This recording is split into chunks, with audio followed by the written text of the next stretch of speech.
Hi, good afternoon, everyone. I'm Mrs. Leon. I am a nurse educator, and we're starting a series on understanding nursing process, basic concepts, just to help students to do better on their exams, develop their care plan, and also do better on their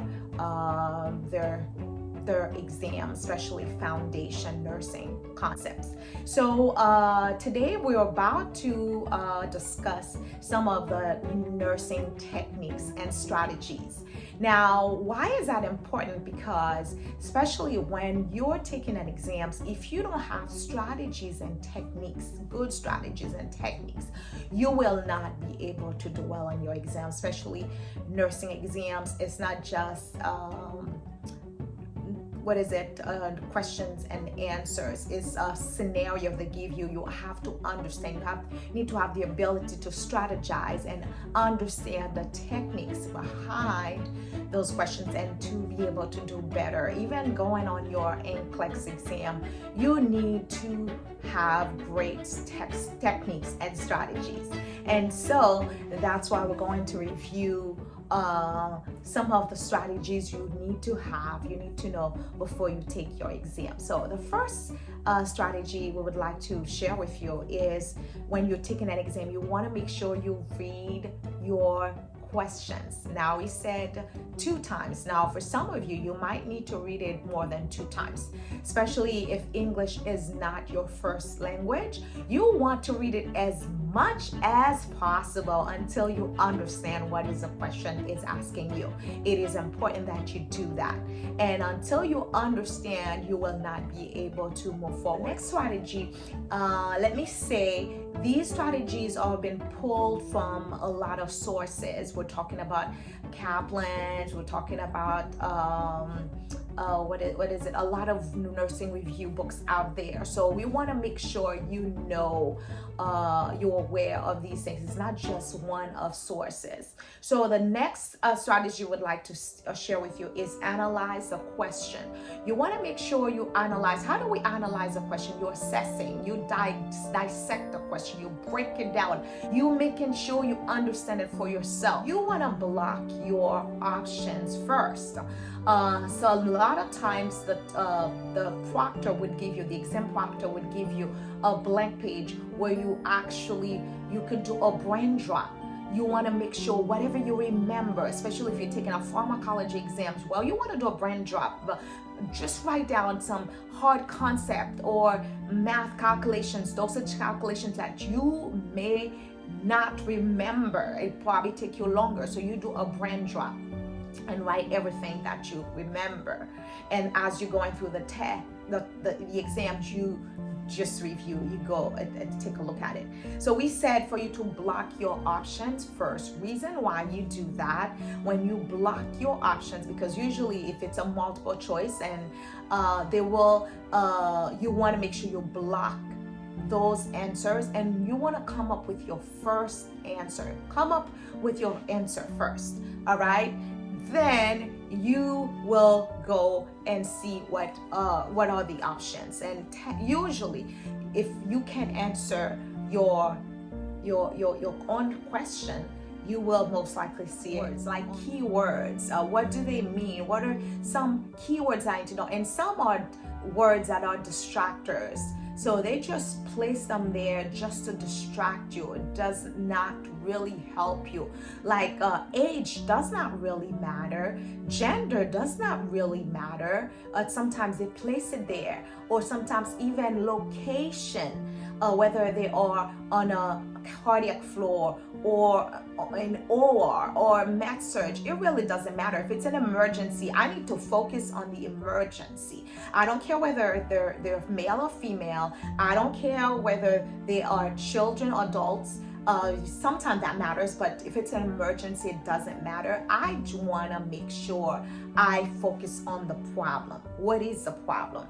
Now, the next thing, you want to make sure, you want to analyze what is stable versus unstable or not stable.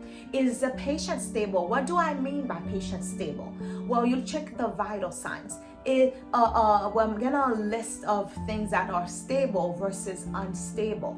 For instance, is patients been admitted for 24 hours. That is unstable. The first 24 hours, patient may crash on you, whether they are in an OR or ICU or med-surg floor or post-op. You want to make sure you know the time frame. So patient first 24 hours is considering unstable. Well, after 24 hours, they've been admitted over 24 hours, that's considered more stable, right?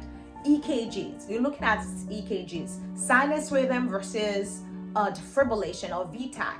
These rhythms are unstable, right? VTAC and VFib, but sinus rhythm, right, is versus defib. It's crazy, right?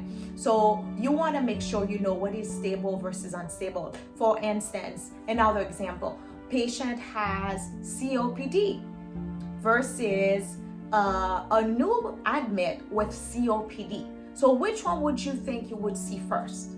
Well, the one that's just been admitted with the shortness of breath. They both have shortness of breath, but the one that just been admitted less than 24 hours, you don't know where the origin or the source of his or hers shortness of breath. The patient with COPD, and that's what it means, chronic obstructive pulmonary disorders. It's a chronic problem. So you are expected for them to have, they are expected, not you, but they are expected to have shortness of breath. But your new admit, you don't know their expectations. So that's your priority. That is unstable. The new admit is, when do you call the doctor? Remember, we're talking about strategies and techniques. When do we call the doctor? A lot of times people are taking exams, and sometimes the exam writers, they would just place call doctor. Sometimes, most of the times as nurses, we do not call the doctor first. The doctors expect you to do something. You are on site, you are there, you need to take care of the problem. By calling him, he's not gonna come right away. He's on the phone, he's not gonna be able to help you. So calling the doctor is not always the best option. However, if you have patient lab results, critical lab results that comes a potassium of 6.0, what can you do with that? Well, you want to make sure you assess patient first, right? Patient is stable, right? However, or if you can do also an EKG, do you need a doctor's order to do that? Well, in the ER, maybe not, but you still need to write that down. You still need to get the doctor's order. However, you want to make sure you call the doctor. The doctor will tell you what to do next. You do not want to take on yourself, oh, I'm gonna start the IV, I'm going to start normal saline, or I'm gonna start KXL. You cannot give medications. We cannot. We have limitations. Our scope of practice is not to diagnose. We diagnose our own way. Remember the last video we talked about your nursing diagnosis, but you need to know, when do we call the doctor? When you cannot do anything about it, when there's nothing you cannot do, So we said critical lab values, you need to call doctors first. After, let's say you give pain medications, and let's say you give a narcotic, and within an hour, patient's still complaining of pain. Well, you probably have tried some music therapy, distractions, and you have no kind of breakthrough pain medication like a Tylenol, something that has less potent to help your patient. Well, you have no choice but to call the doctor. So you just need to know, when do we call the doctor? When do we not call the doctor? So strategies, right? And the next one, true or false. How do we answer true or false questions? Well, true false questions usually is what it is. If it's a question, it's true. If you can answer true to the question, then you select it. But if you answer false to it, then you don't select it. Is true or false? Is this true to my patient? Patient has congestive heart failure, and they said patient has what? Shortness of breath. This is part of their disease process, right? So that is one of the things you want to select, right? So that's what I mean. But if you answer false to it, then you cannot select it. So true or false. If it's positive, if it's expected, yes, you select it. It's true. But if it's false, don't select it. Does that make sense? All right, so now let's go to the next one.